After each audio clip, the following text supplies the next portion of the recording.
Who were the astronauts that were on Apollo 11?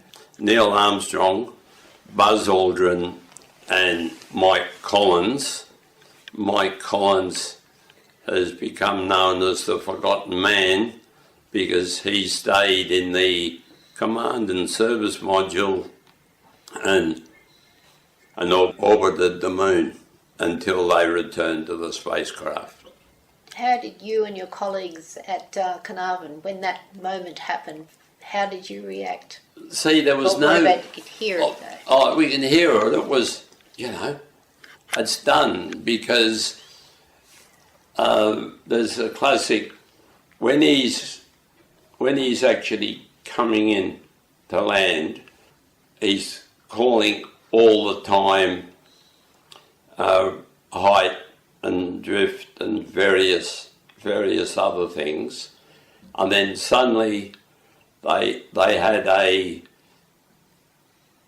1202 or 1201 alarm, and no one knew what it was, and they didn't know what the implication was, and then suddenly you see that huge control room in Houston.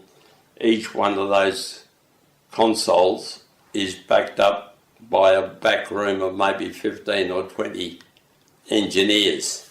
And then one of these junior engineers put his hand up and said, "I seen it in a simulation. The computer's saying, leave me alone, you give me too much information." Because what Armstrong had done, their landing site was deemed unsafe with boulders and that, so he activated his terrain radar as well, and the computer was saying leave me alone, and then they made the call to ignore it, continue. Then a short time later gets a 1203 alarm, which was basically, I told you to leave me alone. And then they were also running out of fuel because he had to change location. When they actually landed, there was only about 10 seconds of fuel left. And when he landed, he made the formal call. Instead of Apollo 11, was Apollo 11 Houston, the Eagle has landed.